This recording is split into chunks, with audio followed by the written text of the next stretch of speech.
सच्चा मोरे प्यार के जिंदा जलाही के चल गेली दूसर सपना सजाही के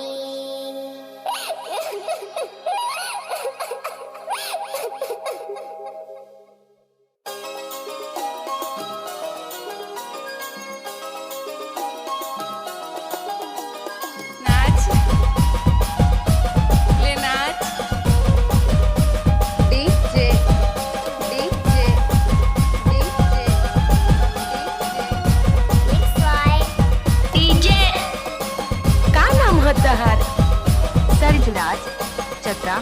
क्या नाम है आपका? सरजू बाबू। अच्छा अच्छा। आपने नाम तो सुना ही होगा।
बाहर हो चत्रा।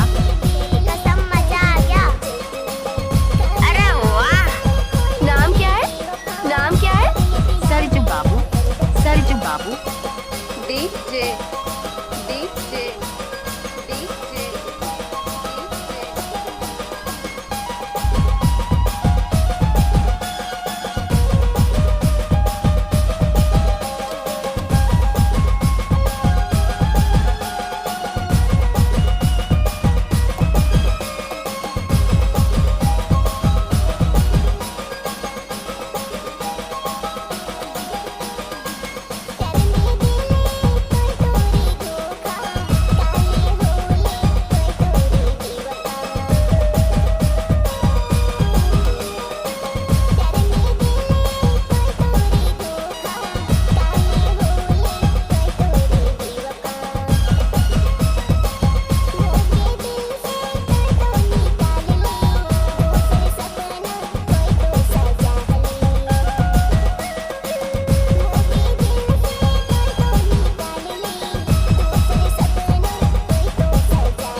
का नाम